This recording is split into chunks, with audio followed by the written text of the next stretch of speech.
And we're back with another edition of the All Beef No Filler podcast. I'm your host, Pascal Paul, Director of Scouting for Prep Baseball Nebraska. We have the reigning, defending, Super 60 attending, shortstop and right-handed pitcher from Elkhorn South, Brody Jindra, in it on today. Welcome, Brody. Thank you, thank you. Welcome. Reigning player of the year, for us, just attended the Super 60. And, we were talking earlier today. You guys had a little open field out there. We had some nice weather, 60 degrees. What were you guys doing on the field today? Today, a couple boys got together, like six to eight of us. We just went out, hit on the field. Beautiful day out, sun's out. Why not? I mean, especially with our new turf field that just got put in last year. Oh, yeah. Why not put it to use? So we brought up the machine, took some hacks on the field, I was hit going a to ball off ask the if the turf was scoreboard. all right to take some ground balls, but I forgot you guys got that new turf. So all is We well. did. We 65 and did. sunny. Get those Elkhorn South boys out on the turf. It was awesome. Well, coming off a unbelievable performance at the Super 60, highlighted, I thought, by your 6'5", 360. Talk us through your expectations heading into that event, and then your performance and how you approached each individual um, metric or can't even think of the word right now. Drill. Very high expectations, obviously. As usual. But coming in, a big like point for me was that I was gonna run way faster than I ever have. Just a year ago, I was running a 6.7, which I mean, it wasn't crazy to me. It was at the time during my junior year, I was like, dang, I was running fast. But I was like, this year, I was like, I really want to prove a point that like I'm quick and I want to show it in a showcase style because usually it's in a game where I'm moving side to side, forward running bases, stuff like that. And I really just wanted to be able to show it in a showcase environment. So that was huge for me running that 6.5. And then Was that something you prepared? also Did you prepare for that? Like, did you work on that leading up to that event? Was you? yeah, the whole month before I was running 3 days a week. I went to a facility, Warren Academy in Millard, and I ran 3 days a week with their fast program. And so that's how I got that 6.5. Really, I was honestly the week before, so I ran a 60 there, and I ran a 6.9, and I was really worried about what my number was going to be. But Steve Warren, the guy that runs it, he's like this. The turf here is way slower. It's way longer. It's cold here. You're gonna have adrenaline. Like you're gonna be fine. Like don't worry about it. And I walked in. I was worried the day of the Super 60. It was the first event that we were doing. I was like, I don't know how I'm gonna run. I walk up. I look at the long list of names. I'm the very last person to run. I'm like, I got to put on a show. Like I got to start this out with a bang. And then I came out, I was like, I'm just going to run as fast as I can. There's a tarp like 10 yards behind the finish, the last laser. I was like, I'm running through that tarp. I don't care how hard I hit it. I am running it as fast as humanly possible. And then I put up a 6.53 and I was like, I wanted to like scream. I was so happy. What was your, besides the 60? What was your favorite part of the Super 60 and attending that event? I think my favorite part, I didn't know this like going into it, because most other events you just throw your bags on the side of the facility on the nets or whatever. The way that you at the facility that it's at, they put you in like the bullpens. It's like a little locker room for the players. I actually really liked it because you had like usually like there's all the parents watching all the other kids and the way you warm up, like I don't for me, I don't know why, but like it's just something that like I think about a lot when people are watching me. And so I liked having like my little like space away from everybody else that I could just like I run my 60, I go up to my space, I hit, I go up to my space, I field, I go up to my space, and it's just like I can step away and take a deep breath and not have all the eyes on me. And that was honestly like that was probably my favorite part was being able to step away and like not have all the pressure on me and everyone watching me the whole time. Be able to reset in between those events because there are a lot of eyes when you're doing that. Mhm. When you're out there Yeah. fielding or running or hitting, we've got a lot of people in attendance. That's a different side of the event that you don't see, but you are tucked, up on top of that mezzanine area above the hitting warm up, which is really nice. So early on in your career, you've been successful, a successful baseball player since eighth grade. You played on Team USA, but committed early on in your career. What Talk to me about committing to the Huskers then, and talk about staying and that commitment impacting you throughout the last 2, 3 years of your high school career. Um I was Good luck to them, by honestly, I the was way. kind They're I they're was starting they're starting hmm? off their season today, so good luck to the Huskers, by the way. Good. Yes, absolutely. I will. I'm kind of in a dilemma. I think me and my girlfriend can go to the UNO hockey game, but I will definitely be checking in on the game every chance I can, and she's gonna get mad at me for it, but that's how it's gonna be. Gotta be I'm gonna have sneaky. to check in on the Gotta be game. sneaky. But going on the commitment stuff, I think early on, what led me to commit there was just like I attended one showcase. I was like, this is the place I want to be, hometown or home state. Not really a hometown; it's an hour away.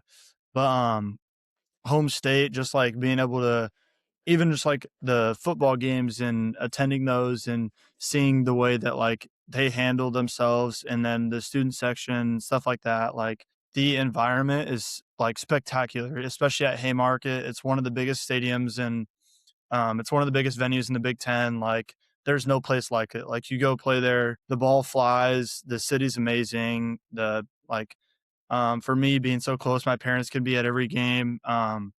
So I know I'll have that support there as well as like just the other fans that want to be there that maybe don't have kids and they just love watching Nebraska baseball. Like I even personally like me not being committed to Nebraska, like even if I wasn't, I would still love watching Nebraska baseball. Like just the way they're coached, the way they play, like you can tell they're bought in as one. They love working together. They're like it's really just a big family at the end of the day. Like the way they go throughout their training, like, to me, it's just amazing how they're all, like, together. Well, something to show for it. Back-to-back Big Ten tournament champions. So Mhm. trending up are the Huskers. And I'll there I'll really is quote I'll quote I'll quote Coach Childress, "Pays to be a winner." it does pay. It pays. And there's something different, when you play for your hometown team, and it's not your hometown team, but the Huskers are, the team of the state traditionally. And yeah, it can be different. Um, moving forward for that commitment, how do you go about, this year being committed and having so much success last year, being our player of the year in two ways and incredible success both sides. How do you go about approaching this year? And how do you get better personally? For me, I think it's less of approaching it as a high school baseball player and, walking into practice and then walking out, like, not, like, without friends, but, like, laughing with friends. Um I'm gonna have to treat it differently. I'm gonna have to get up and get my lift in the morning and do my 3 lifts a week for the in season stuff. And if I need extra swings, I'm gonna have to go by myself and get those extra swings. And part of it is just knowing what I need to do, but also like not treating it like a normal high school baseball season because it's not. There's gonna be scouts there. I'm gonna be preparing for a summer league. I'm going to the Appy League, which will be big, but I'll have to be prepared, and it's gonna take a different mindset, a different amount of heart. Just it's gonna be different. Yeah, there's levels to this, as people sometimes say, and you're learning and stepping up to that next level. What what are you doing now to prepare for that in 2020 when that spring season starts? Is there something that you're of your game you're working on? What I think I have some of your stats here. You hit 419, I believe, and you were 5-1 with a 1.3 ERA. What's Brody Jindra need to work on in the offseason to prepare himself for that next level? What are you doing? There's one unaccounted for win in there, by the way. I don't know how it happened. There was a prep win, so I should be 6-1. Okay, okay. Um, That's off a Gronk, so we'll make sure he gets that right next time. but I think a big part of it is looking at my failures from last year, what I didn't do well, and going into cage and setting up a machine, hitting wise, and getting that figured out. Hitting sliders, hitting outside pitches, hitting inside pitches, whatever I not failed at, but like didn't succeed at as much as I wish I did last year or this summer or recently off of live ABs, like setting up a machine and just hitting it and hitting it and hitting it and repping it over and over until like I can't get it wrong. Not until I get it right, but like being almost perfect at it. And so that when it comes in a game, like I'm ready and you won't get it by me. Like no matter how good your pitch is, what your spin rate is, your numbers, and like you're not What your getting that movement pitch by is. me. Mm-hmm. Do you train with anyone specific? I not really. I've been in and out. Last November, I went down in Florida to Cressy. I worked with Max, their hitting guy down there. I got some good drills from him. Recently, I've been texting back and forth a little bit with Trey Hannum, just sending in some videos, seeing what I can do better, getting ready for the season, and then ultimately my biggest helper, my dad. He's like my personal hitting coach. He knows the ins and outs of my swings, and it's just I some days like he didn't play like professional baseball or anything, but some days I'm like I don't understand how because like the stuff he understands about my swing, sometimes it just amazes me. If you give somebody 1 or 2 drills that you go into the cage and routinely do that help you get back on track or that you know are gonna make sure your mindset's right for whatever you're about to do, what would those drills be? One of them for me is just off a tee. I like the step back drill where you start probably a foot like further towards the pitcher than you usually do, and you step back and make sure you really hinge into your hip and load your back hip. And then it also helps you stack and stay behind the ball and not jump out towards the ball. I do that almost every day that I can. Like when we hit on the field, it's kind of hard because it's there's not like we had one tee there, so I did it anyway against the back net. But some days it's hard. But and then Every another. there's nothing. I mean, you're in high school, right? No different. Mhm, Well, you gotta be able to adjust. You're not gonna be able to have the same equipment everywhere you go. But young fellas, mhm.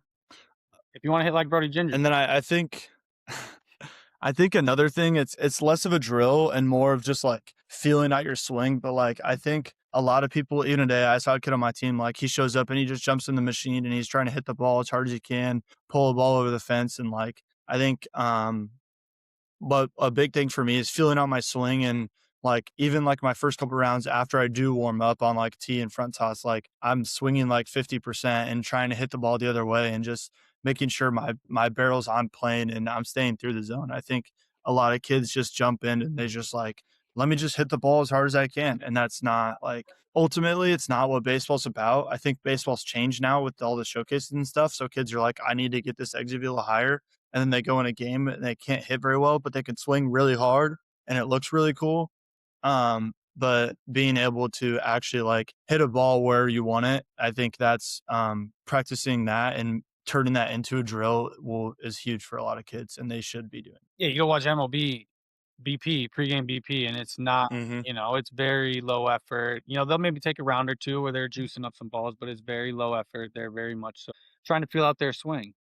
And definitely a misconception on the exit velo. There's a certain threshold, that you need to be at, but at that point, now you need to be able to hit. You need to be able to move the ball. Mm-hmm. That's the foot in the door. You get your foot in the door with an exit velo or a 60 or an infield velo, and then you got to go show it on the field. And if you can't show it on the field, people cross your name off and they leave. Right. Gotta be able to win some games at the end of the day.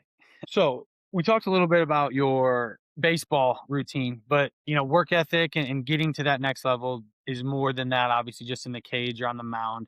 What are you doing off field? What's your nutrition like? What extra things are you into that are taking you positively to that next level? Nutrition wise, it's I think it's hard as a high schooler because you don't like I don't have a nutritionist.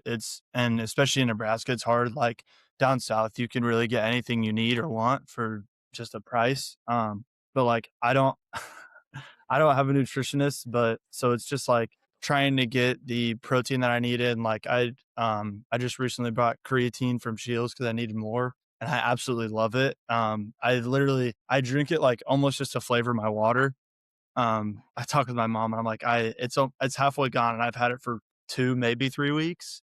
And so I think drinking that twice a day is really good because it um, maintains like your muscles and stuff. And then being able to get your protein in daily as well and your carbs. So then that carries on to the next day and then the next day, and then you have that energy. And then ultimately you go into game day and the night before, like you eat a pasta or something, so you carb load, and the next day you have all the energy you need. It's just you're more self doing it, and figuring it out as you go, which is I think is really good. Um, you're you're talking to young kids out there that want to be Brody Ginger one day or aspire to be at the Nebraska shortstop or go to the Super 60 or play on Team USA. What would you tell them now? What's 1 or 2 things if you could go back and tell your younger self like that would make the biggest difference for them in the next 2 or 3 years? I think don't don't make it a job, no matter how young you are or old you are, is the longer you can keep baseball a game in your head and think less when you're pitching and hitting and in the field, like you will be good. Like, and also, if you want to be good, like taking it a step further than you think you do, like going to hit a couple days a week, like with your dad or a hitting coach or something, like, and if you have a hitting coach and you go hit 1 or 2 times a week, like take what they're saying and go hit with your dad and work on it. So then the next time you go, like you will be crisp and like they're like, oh my gosh, like you have came so far in like this 1 week, and you like there's a good feeling there, and a feeling that you like, and it pays off. And being able to like take everything to the next step and not like sitting, like if you like, just for example, like an exit velo, like you're sitting at like a 92 or something and you want to get to a 98, instead of being like, oh, I want 92 and just going and trying to hit it every time, like putting in the work, doing the lifts, hitting legs, hitting arms, like, eating the nutrition. So then you actually like build up to that instead of just sitting at that 92 the whole time. Like you have to be willing to put in the extra work. Like when your friends, like you might miss a few hangouts with your friends or with your girlfriend if you have one, like it, and it is what it is. You have to be able to put their feelings aside and know that you're doing the best for you and you're making it as far as you can. An old saying that someone used to tell me is, what are you doing when no one's watching? That's usually the difference, and like we Absolutely. talked about early levels to this. So, you know, And being able to like leave a practice or like a hitting session with a hitting coach, like the biggest thing is knowing that, like, even if you had a bad game, you go 0 for 3 or 1 for 3 or whatever, knowing that like you can tell yourself, I put 110% effort into that game, like the outcome is the outcome. Failure is going to happen in baseball, and like not stressing it and just moving on to the next game. You got to be able to adjust pitch to pitch, not game to game, at bat to at bat. It's about the small things in baseball, not about did I fail. You barrel a baseball and you get out, that's baseball. It is what it is. Like you just have to be able to move on and know that you gave all the effort you could that day. it is a process game, once you find that process that works for you, it's important to trust it. And like you said, game by game, the results may not always be there, but your process should be. And for all you youngins out there, Brody Jindra, the reigning defending PBR Nebraska Player of the Year, looking to repeat the Elkhorn South Storm. What do we have in store for the Elkhorn South Storm this year? What's your goals and aspirations for yourself and the team?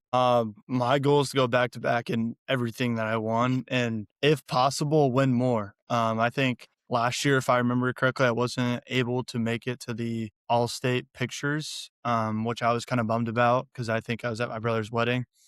So that is what it is. But I biggest goals for individually is to back to back Gatorade Player of the Year with better stats.